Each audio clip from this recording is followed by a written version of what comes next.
Professor Yunus জাতির উদ্দেশ্যে বক্তব্য দিচ্ছেন। প্রথমে বলি, গ্লোবালি সাধারণভাবে আপনার বক্তব্য স্যার সমাদৃত হয়েছে, কিন্তু প্রশংসা পাইছে। তো স্যার 2 সপ্তাহ পার হওয়ার আগেই জাতির উদ্দেশ্যে আরেকবার ভাষণ দিলেন। এটা দ্বিতীয় ভাষণ। খুব গুরুত্বপূর্ণ বিষয় থাকলে ভাষণ দিতেই পারেন। দেখা যাক আপনি কি কি বিষয়ে কথা বললেন। জুলাই আগস্ট বিপ্লব নিয়ে শুরু করলেন, বললেন বন্যা নিয়ে, আনসারদের অবরোধ, পরোক্ষভাবে গার্মেন্টস, গণভবনকে জাদুঘর বানানো, 6টা বিশেষ কমিশন, আর কারে ভোট দেওয়া যাবে না, এই নিয়ে আপনার ব্যক্তিগত মতামতকে রাষ্ট্রের নামে চালাইলেন। কিন্তু পাইলাম না কয়েকটা গুরুত্বপূর্ণ বিষয়ের আলাপ। যেমন আন্দোলনের শহীদদের তালিকার কমিশন পাইলাম না। পাইলাম না চিকিৎসাধীনদের চিকিৎসার জন্য সুস্পষ্ট পদক্ষেপ, আন্দোলনের দৃষ্টিশক্তি হারানোদের সর্বোচ্চ চিকিৎসার পদক্ষেপ। পাইলাম না নিহতদের পরিবারের সহায়তা আর পঙ্গুত্ব বরণকারীদের জন্য পুনর্বাসনের কমিশন। পাইলাম না গত 17 বছরে স্বৈর শাসনের সকল বিষয়ে তদন্ত আর শ্বেতপত্রের কমিশন। পাইলাম না পাচার হওয়া অর্থ উদ্ধারের কমিশন। পাইলাম না প্রশাসন বিদেশি মিশন থেকে আওয়ামী প্রেতাত্মাদের অপসারণ কাজের অগ্রগতির খবর। তবে কিছু কিছু বিষয়ে আপনার অর্জন আর প্রচেষ্টার প্রশংসা করতে দ্বিধা নাই। সংযুক্ত আরব আমিরাতে স্বৈরাচার বিরোধী আন্দোলনে অংশগ্রহণ করিয়া কারাবরণকারী বাংলাদেশিদের মুক্ত করার জন্য আপনাকে ধন্যবাদ জানাতেই হবে। চায়না আর রাশিয়ার সাথে আমাদের ঋণের সুদহার কমানো আর পরিশোধের সময় বাড়ানোর আলোচনার একটা ভালো পদক্ষেপ। তেমনি জাইকা, বিশ্ব ব্যাংক এগুলো থেকে জরুরি ঋণ সহায়তার উদ্যোগ নেওয়াটাও ভালো পদক্ষেপ। পাশাপাশি হাসিনা যে শেষ সময় 60,000 কোটি টাকা ছাপায় মুদ্রাস্ফীতি কইরা জিনিসপত্রের দাম বাড়াইছে, সেটা আরো পরিষ্কার করে বলতে পারতেন, তো ছোট কইরা না আর কি। আপনি প্রাণ খুইলা সমালোচনা করতে বললেন বলেই বলতেছি।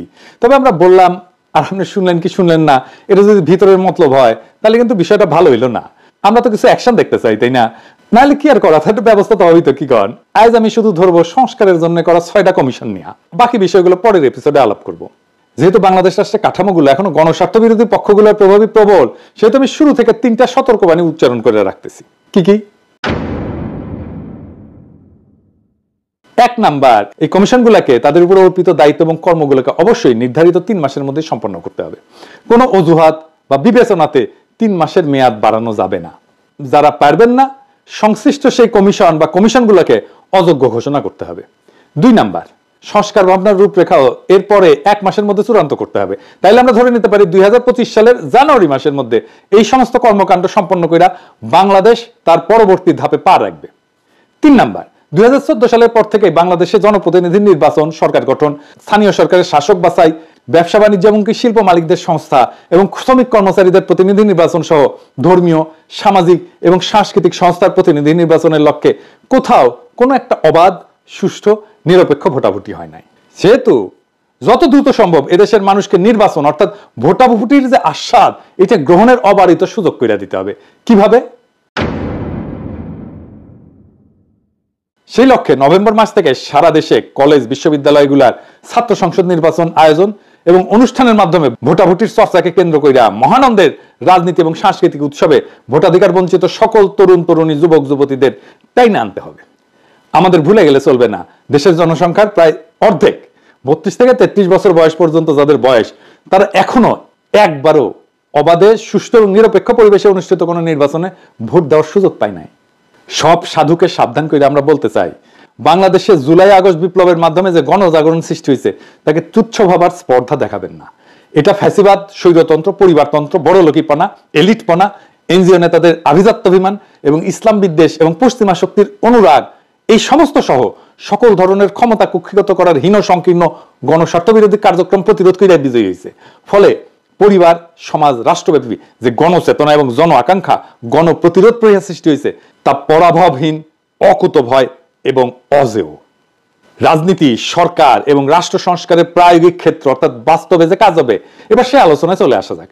ডক্টর মোহাম্মদ ইউনূস গতকাল বুধবার এমন লক্ষ্য অর্জনের জন্য 6টা কমিশন গঠন করার সিদ্ধান্ত নিয়েছেন। এর মধ্যে নির্বাচন ব্যবস্থা সংস্কার কমিশনের প্রধান হিসেবে দায়িত্ব পালন করবেন সুশাসনের জন্য নাগরিকের সম্পাদক বদিউল আলম মজুমদার। দুর্নীতি দমন কমিশনের সংস্কারের প্রধান হিসেবে দায়িত্ব পালন করবেন টিআইবি নির্বাহী পরিচালক ইফতেখারুজ্জামান। ওনারা একবার ধরছিলাম, ওনার সম্পর্কে এখন আর কিছু না বলি। সংবিধান সংস্কার কমিশনের প্রধান হিসেবে দায়িত্ব পালন করবেন বিশিষ্ট আইনজীবী শাহদিন মালিক। বিচার বিভাগ সংস্কার কমিশনের প্রধান হিসেবে দায়িত্ব পালন করবেন বিচারপতি শাহ আবু নাইম মমিনুর রহমান। জনপ্রশাসন সংস্কার কমিশনের প্রধান হিসেবে দায়িত্ব পালন করবেন সাবেক তত্ত্বাবধায়ক সরকার উপদেষ্টা অবসরপ্রাপ্ত আমলা আব্দুল মুহিত চৌধুরী। পুলিশ প্রশাসন সংস্কার কমিশনের প্রধান হিসেবে দায়িত্ব পালন করবেন আরেক অবসরপ্রাপ্ত সচিব সফররাজ হোসেন। তো ওনাদের সিলেকশন কেমন হইলো, তাই না? আসেন এটা একটু বিচার করে দেখি। জনাব বদিউল আলম মজুমদার, জনাব ইফতেখারুজ্জামান এবং শাহিদিন মালিক, এই তিনজন মূলত এনজিওজীবী মানুষ। এরা শিক্ষকতাও করছেন এবং মাঝে মধ্যে এখনো তা করেন। এদের সততা নিয়ে কোনো প্রশ্ন নাই, আমার নাই। যোগ্যতা নিয়ে আমার কোনো প্রশ্ন নাই, এবং কারোই কোনো প্রশ্ন নাই এদের পশ্চিম অনুরাগ নিয়ে, কোনো সন্দেহ নাই। তাহলে এরা সৎ, এরা যোগ্য, কিন্তু এরা পশ্চিম অনুরাগী এবং এরা এনজিওজীবী, ঠিক তো? আচ্ছা, অবসরপ্রাপ্ত আমলা আব্দুল মহিদ চৌধুরী সরকারি কর্মজীবন শেষ করার পর ব্র্যাকের নির্বাহী পরিচালক পদে চাকরি করার মধ্যে দিয়ে এনজিওর জীবিকা নির্বাহ করতেছেন। উনি আরেকজন এনজিওজীবী, বুঝছেন? এনজিওগ্রাম সরকারের কমিশনেও এনজিওগ্রামী। এখনো তিনি বহুবিধ এনজিও পরিচালনার সাথে যুক্ত আছেন। এ ভদ্রলোকের সততা নিয়ে আমার কোনো প্রশ্ন নাই, যোগ্যতা এটা নিয়ে আমার কোনো প্রশ্ন নাই, পশ্চিমা অনুরাগ নিয়েও আমার কোনো প্রশ্ন নাই, এবং ধর্মপরায়ণতা নিয়েও আমার কোনো সন্দেহ নাই। বিচারপতি শাহ আবু নাঈম মমিনুর রহমান, ওনারা চেনেন কিনা জানি না, সমসাময়িক বিচারপতিদের মধ্যে নিয়ে এক বিরল চরিত্র, আত্মসম্মান মর্যাদা সম্পন্ন একজন সৎ, দক্ষ, যোগ্য, ধর্মপরায়ণ এবং সাহসী মানুষ। বাংলাদেশের বিচার অঙ্গনে তিনি ব্যাপকভাবে সমাদৃত ব্যক্তি। উনারই আসলে প্রধান বিচারপতি হওয়ার কথা ছিল, হন নাই। কেন জানেন? উনি হান্নান শাহের ছোট ভাই, বিএনপির হান্নান শাহের ছোট ভাই। উনার বাবা মান্নান শাহ কৃষক প্রজা পার্টি আর মুসলিম লীগের নেতা ছিলেন, পাকিস্তানের খাদ্যমন্ত্রী ছিলেন। অবসরপ্রাপ্ত সচিব সফররাজ হোসেন একজন সৎ মানুষ, কোনো সন্দেহ নাই, দক্ষ মানুষ, সন্দেহ নাই, এবং ভীরু মানুষ, মাঝারি মানের আমলা আর কি, কোন ধরনের সামাজিক এবং স্বেচ্ছাসেবামূলক কাজে জড়িত আছেন বলে আমি জানি না, আমার ভুল হইলে আপনারা শুধরাই দিবেন। তো প্রফেসর ইউনূস ওনার নাম বক্তৃতার সময় ভুলভাবে উচ্চারণ করে বলেছিলেন শরফরাজ চৌধুরী বলছিলেন। তো পুরা রাত কাইটা বৃহস্পতিবার সকাল না হওয়া পর্যন্ত দেশবাসী জানতে পারেন নাই তিনি আসলে সাবেক সচিব সফররাজ হোসেন। এদের একজনও তরুণ বয়সে বাংলাদেশের মুক্তিযুদ্ধে সরাসরি অংশগ্রহণ করেননি, যদিও উনারা প্রত্যেকেই তখন আমাদের স্যার জাফর ইকবালের মতো তাবর তরতাজা যুবক ছিলেন। তবে অপ্রত্যক্ষভাবে ৭১ এবং তাদের পরিণত বয়সে এবং বৃদ্ধকালে সকলেই সদ্য সম্পন্ন বিজয়ী গণ অভ্যুত্থানের সমর্থকের ভূমিকা পালন করছেন, এই ব্যাপারে আমার কোনো সন্দেহ নেই।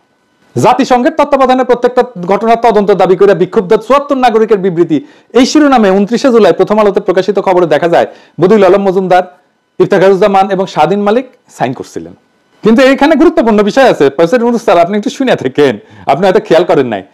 এইখানে গণ অভ্যুত্থানের তৃতীয় শক্তির অনুপ্রবেশের যে অভিযোগ তৎকালীন অবৈধ প্রধানমন্ত্রী এবং খুনি হাসিনা তুলছিলেন, সেটার প্রতি সায় দিছিলেন এই তিনজন। কিন্তু ওই তিনজন বলছিলেন অন্যদিকে বিরোধী পক্ষ ছাত্র আন্দোলনের প্রতি সংহতির নামে একে নিজেদের রাজনৈতিক সুবিধা অর্জনের জন্য ব্যবহার করতে চেয়েছেন বলে অভিযোগ রয়েছে। এই তিনজন এই কথা বলছেন, তার মানে হাসিনার সাথে ওনারা সুর মিলাইছেন। ওই বিবৃতিতে আরো বলছেন যে এই আন্দোলন চলাকালে নাশকতামূলক তৎপরতার কারণে বেশ কিছু রাষ্ট্রীয় প্রতিষ্ঠান স্থাপনা এবং সম্পদ ক্ষতিগ্রস্ত হয়েছে, যা কোনোভাবে সমর্থনযোগ্য নয়। ওনারা বিপ্লবী সহিংসতার বিরোধী ছিলেন, তার মানে বিপ্লবের বিরোধী ছিলেন। সুষ্ঠু এবং নিরপেক্ষ তদন্তের মাধ্যমে এই সমস্ত নাশকতার জন্য যারা দায়ী তাদের চিহ্নিত করে আইন অনুযায়ী শাস্তির দাবি জানাইছিলেন তারা। তার মানে আমাদের শাস্তি দিতে চাইছেন ওনারা। কথা সত্য কিনা? কি বদিউল আলম মজুমদার, শাহিদিন মালিক ভাই, ইফতেখারুজ্জামান সাহেব বলছেন তো? তার মানে আপনারা আমাদের শাস্তি চাইছেন এবং বিপ্লবোত্তর কালে আপনারাই আমাদের কমিশন কইরা আমাদের সংস্কার করবেন, ফাজলামো করেন আমাদের সাথে। আপনারাই বলেন এই সমস্ত সম্মানিত ব্যক্তিদের সম্পর্কে আর কি বলবো।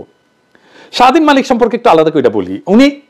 উনি ভালো মানুষ, কোনো সন্দেহ নাই, জ্ঞানী মানুষ, কিন্তু কর্মী মানুষ কি উনি চোখে দেখেন না, সেটা সমস্যা না। কিন্তু উনি একজন ভীতু কাপুরুষ মানুষ, তাই ওনার জ্ঞানকে তিনি কাজে লাগাইতে পারেন না। উনি যা বিশ্বাস করেন সেটাকে আঁকড়ে ধরে শক্তভাবে তার পক্ষে দাঁড়াইতে পারেন না। আমি একটা এক্সাম্পল দিই।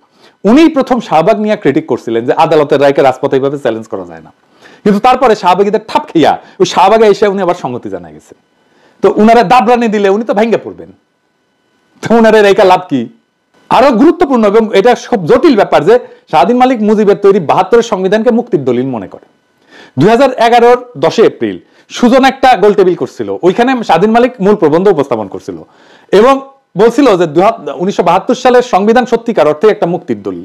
এরপর প্রায় গত ৪০ বছরের সংবিধান সংশোধনের যে ইতিহাস, সেটা এক কথায় মুক্তির সেই স্বপ্ন এবং আদর্শের বিচ্যুতির ইতিহাস।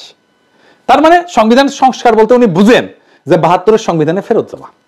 উনি বলেন যে বৈষম্যহীন সংবিধান করতে যা যা দরকার তা এই সংবিধানেই আছে। ফলে উনার হাতে মুজিবের সংবিধান বাতিল করিয়া এবং গণ অভ্যুত্থানের নতুন সংবিধান প্রণয়নের কোন সম্ভাবনা আছে? আপনারা নিজেরাই বলেন তো। তবে নির্বাচন ব্যবস্থা সংস্কার কমিশন এবং দুর্নীতি দমন সংস্কার কমিশনের সিংহভাগ কাজই ১/১১ সরকারের আমলে সম্পন্ন করা হয়েছিল এবং এই নীতিমালা এবং আইন সংস্কারের কাজ তখন অনেকগুলোই গুছায় রাখা হয়েছিল। এই দুইটা পৃথক কাজের সাথে ওই সময় জনাব বদিউল আলম মজুমদার এবং জনাব ইফতেখারুজ্জামান ঘনিষ্ঠভাবে জড়িত ছিলেন। 11 সরকার তো কিছু ভালো কাজও করছিল, ভালো কাজ করছিল, এই দুই ব্যক্তি তখন উত্তম ভূমিকা পালন করছিলেন। তাদের এই বিশাল অবদানকে আমি তুচ্ছ-তাচ্ছিল্য করব না, এটা করলে ভুল হবে। পরবর্তীকালে 2009 সালে বাংলাদেশের ইতিহাসের সেরা দুর্নীতিবাজ এবং গণতন্ত্র ভোটাধিকার হরণকারী শাসক পলাতক শেখ হাসিনা এই আইন দুইটাকে নানাভাবে সংশোধনের মাধ্যমে একে বিকৃত, ক্ষতিগ্রস্ত এবং দুর্বল করে ফেলছিল। তবে কোথায় কতটুকু অঘটন সে ঘটাইছে তা মনোনীত এই দুই কমিশনের বিজ্ঞ চেয়ারম্যানদের প্রথম পাঠেই বুঝতে পারবেন। ফলে এই দুইটা ক্ষেত্রে সবকিছু দ্রুত সংশোধন কইরা ভালোভাবে সংস্কার প্রস্তাব উত্থাপন করতে তাদের খুব বেশি সময় লাগবে না, 2 মাসও লাগবে না। যদি না তারা ওনাদের যে জীবিকা, এনজিও জীবিকা, এটার মৌল সূত্র অনুসরণ করে এই কাজে বিদেশি সংস্থা সমূহে অনুদান নিয়ে এতে ব্যাপক ভিত্তিক বিশ্বমানের একটা সংস্কার দলিলে পরিণত করার লোভ থেকে মহাপ্রকল্প ব্যবসায় জোড়ায় যায়, তাহলে অন্য কথা আর কি। আজ আর একটা গুরুত্বপূর্ণ বিষয়ে আসি, সংবিধান প্রসঙ্গে। গণঅভ্যুত্থানের নেতৃত্ব প্রদানকারী শিক্ষার্থীদের অভিপ্রায় অনুযায়ী সম্প্রতি একটা নাগরিক কমিটি গঠিত হয়েছে, আমরা সবাই জানি। এটা কর্মসূচি দিছে। 8 নম্বর কর্মসূচিতে বলা হয়েছে যে গণপরিষদ গঠন করে গণভোটের মাধ্যমে নতুন গণতান্ত্রিক সংবিধান তৈরির জন্য গণ আলোচনার আয়োজন করা হবে, তাই না? বলছে না? এইখানে প্রফেসর ইউনূস সংবিধান সংস্কার কমিশন যখন গঠন করে ফেললেন তখন বোঝা যায় এখন তিনি আর আন্দোলনে বিজয়ী শিক্ষার্থী, তরুণ, এই যুব সমাজের মতামতের ধার ধারেন না। ঠিক তো? তার মানে তারা যেটা বলছিল গণপরিষদ গঠন করে গণ আলোচনা করে, সেটা তো উনি ধার ধারলেন না। তাইলে বাংলাদেশের রাজনীতি নিয়ে তো উনিও একটা স্বৈরাচারের মতো আচরণ করলেন, তাই না? উনি কারো কথা শুনেন না, এমনকি উনি ছাত্রদের কথা শুনলেন না, তাই না? তো যে যায় লঙ্কায় সেই হয় রাবণ। উপনিবেশিক ব্রিটিশ শাসনের স্বার্থানুকূল আমলাতন্ত্রের আদলে গড়া পাকিস্তান সিভিল সার্ভিসের গর্বিত অফিসার বাংলাদেশ সরকারের সাবেক সচিব আব্দুল মুহিত চৌধুরীর পক্ষে কি কোনো প্রগতিশীল সংস্কার ঘটানো সম্ভব? তার কোনো ক্রিটিক্যাল ভিউ আছে এই ব্যুরোক্রেসির ব্যাপারে? তো তার নেতৃত্বে জনপ্রশাসনে কি সংস্কার করবে তো বুঝেই না। ওই তো এই ব্রিটিশ আমলাতন্ত্র নিয়ে মুগ্ধ হয়ে বসে থাকে। প্রশাসন ক্যাডারের অফিসার অবসরপ্রাপ্ত সচিব সফররাজ হোসেন পুলিশ প্রশাসনের সংস্কার কমিশনের প্রধান হিসেবে সফলভাবে কাজ করতে পারবেন। উনি কি পুলিশ? পুলিশ তো এখন একটা বিশাল বড় প্রতিষ্ঠান, সেহেতু পুলিশের কোনো অবসরপ্রাপ্ত সৎ, দক্ষ, যোগ্য, সম্মানিত কর্মকর্তাকে এই কমিশনের প্রধান হিসেবে দায়িত্ব দেওয়া উচিত ছিল। এখন প্রেসিডেন্ট কইতে পারেন এমন লোক খুঁজে পাই না, তাহলে যদি খুঁজে না পাওয়া যায় তাহলে একজন বিচারপতিকে উল্লেখিত কমিশনের চেয়ারম্যান করলে ভালো হইতো না? একজন আমলা যার পুলিশ সম্পর্কে কোনো অভিজ্ঞতাই নাই তারে কমিশনের চেয়ারম্যান বানাই দিছে। বলেন তো, আপনারা তো দেখছেন, আমি একটা পুলিশের নিয়ে একটা এপিসোড করেছিলাম। উনি কি এই জিনিসগুলো জানেন? হ্যাঁ, জানেন? জানেন না। তো আমার মতো একজন সামান্য ইউটিউবার যে জিনিস জানে সেটাও তো উনি জানেন না রে ভাই। বিচার বিভাগ, জনপ্রশাসন বিভাগ, আইন শৃঙ্খলা, জননিরাপত্তা বিভাগের পাশাপাশি রাষ্ট্রের চতুর্থ গুরুত্বপূর্ণ প্রতিষ্ঠান হচ্ছে বাংলাদেশের সশস্ত্র বাহিনী। এই দীর্ঘ 15 বছরের ফ্যাসিবাদী শাসনে এর অন্তর্গত বাহিনী সমূহে ব্যাপক ক্ষতিগ্রস্ত হয়েছে। তাদের অনেক কর্মকর্তা খুন, গুম, দস্যুতা, দুর্নীতি সহ নানা গণবিরোধী কাজে জড়াই পড়ছেন। নৈতিকতা ও নেতৃত্ব শূন্যতায় ভোগা এইরকম বাহিনীতে ব্যাপক সংস্কার প্রয়োজন। সেই জন্য সশস্ত্র বাহিনী বিষয়ে একটা সংস্কার কমিশন গঠন করা জরুরি ছিল। প্রফেসর ইউনূসের গত 1 মাসের দীর্ঘ শাসনের অবস্থা দেখে মনে হয় তিনি সশস্ত্র বাহিনীর বর্তমান নেতৃত্বের সাথে একটা আপোষ রফা করে তাদের পরামর্শ মেনে কাজ চালিয়ে যাচ্ছেন। সশস্ত্র বাহিনী বিভাগে জরুরি, প্রয়োজনীয়, গুরুত্বপূর্ণ সংস্কার সাধনের প্রস্তাব করা বা উদ্যোগ নেওয়ার কোনো সাহস তার নাই। কিন্তু বলেন আয়নাঘর কে করছে, তাই না? র্যাব যে স্যাংশন খাইলে ওটার অফিসার কারা ছিল? আর এই আর্মি তো রাস্তায় গুলি করছে, তাই না? আমাদের বিপ্লবের সময় জাতীয় প্রতিরক্ষা এবং দেশের সার্বভৌমত্বের বৃহৎ স্বার্থের বিষয়টা বিবেচনায় না হইলে প্রতিরক্ষা বাহিনী সংস্কার কমিশন গঠন করা এটা অতি জরুরি একটা কাজ ছিল। 12 বছর দীর্ঘ রক্তক্ষয়ী সংগ্রামের মাধ্যমে ফ্যাসিস্ট দুঃশাসনের অবসান ঘটানো এই বিজয়ী গণ অভ্যুত্থান বাংলাদেশের সমাজ, সংস্কৃতি এবং রাজনীতিতে বেশ কিছু ঐক্যমত সৃষ্টি করছে। একইভাবে রাষ্ট্র, সরকার, রাজনীতিকদের বেশ কিছু প্রবণতা, আচরণ এবং কার্যক্রমকে দেশবাসী অগ্রহণযোগ্য, ক্ষতিকর হিসেবে চিহ্নিত এবং খারিজ করছে। গণসংগ্রাম এবং আত্মত্যাগের এই দীর্ঘ পথ পরিক্রমায় নানান পর্যায়ে অংশগ্রহণকারী ছোট বড় সকল পক্ষের সঙ্গে আলোচনা কইরা লড়াইয়ের ময়দান থেকে উদ্ভূত, বিকশিত এবং গঠিত ঐক্যমতগুলা এবং এর বিভিন্ন শর্তসমূহ লিপিবদ্ধ করা একটা জরুরি দায়িত্ব প্রফেসর ইউনূসের। এরকম সকল গণসম্মতি চিহ্নিতকরণের জন্য একটা কমিশন গঠন করা প্রয়োজন। এর মূল কাজ হবে গণতন্ত্র এবং অধিকার আন্দোলনের অংশগ্রহণকারী সকল রাজনৈতিক দল, গ্রুপ, ছাত্র, নাগরিক সমাজ, সামাজিক পক্ষ এবং সংস্থার সক্রিয় সকল অংশীজনকে, যাকে স্টেক হোল্ডার বলি, এটাকে অন্তর্ভুক্ত করে এটি জাতীয় ঐক্যমতের সনদ প্রণয়ন করা। প্রফেসর ইউনূস এটা করবেন? আচ্ছা, প্রফেসর ইউনূসকে বলি। আচ্ছা প্রফেসর ইউনূস, এই যে আপনি একটা কমিশন করলেন, কতগুলো ভুল করেছেন দেখেছেন। এই ভুলগুলো কেন হচ্ছে জানেন? আপনার ভুলের কারণ আপনি কিছু মনে করেন না স্যার, একটু ছোট মুখে বড় কথা বলি আর কি। কারণ আপনাকে তুমি ব্যক্তিগতভাবে চিনি। এর ভুলের কারণ হচ্ছে আপনার প্রেজুডিস।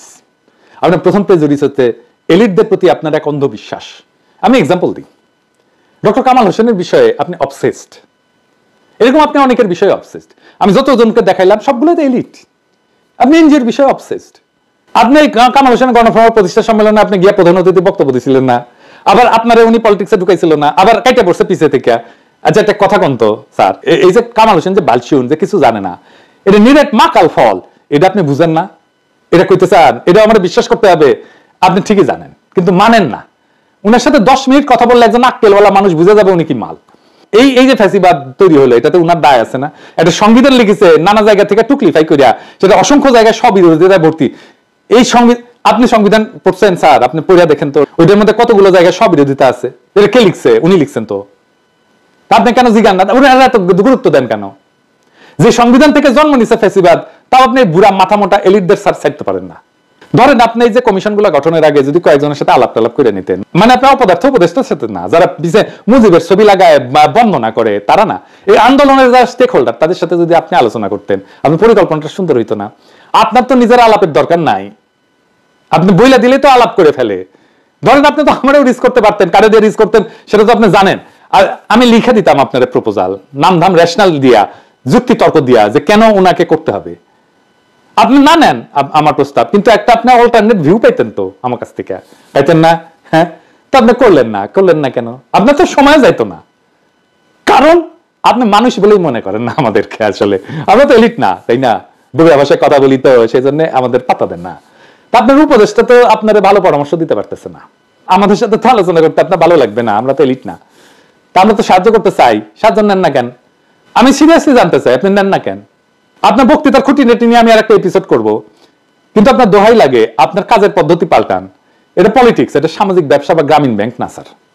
এটা জাতির ভবিষ্যৎ যুক্ত আছে এটার সাথে। মেহরবানি করে এই জাতিকে বিপদে ফেলায়েন না। এমনিতে আপনার উপদেষ্টাদের নিয়ে আমরা হতাশ, আপনারে নিয়ে হতাশিতে দিয়েন না স্যার। আপনার প্লিজ লাগে, এটা বিপ্লব করছি নষ্ট হইতে যাওয়ার জন্য না। এই বিপ্লব আমরা টিকায় রাখবো এবং আপনারে এই বিপ্লব টিকায় রাখতে হবে। এই দায়িত্ব আপনাকে পালন করতেই হবে। আপনি দায়িত্ব নিয়েছেন, পালন করতে হবে এবং আপনি যেন সর্বোচ্চ ফলাফল নিয়ে আসতে পারেন, সেই জন্য আমাদের এই কনস্ট্যান্ট ওয়াচ রাখতে হবে এবং আপনাকে সমালোচনার মধ্যে রাখতে হবে। এটা আমরা রাখবো, এটা আমাদের দায়িত্ব, কারণ দেশ আমাদের সবার। ইনকিলাব জিন্দাবাদ।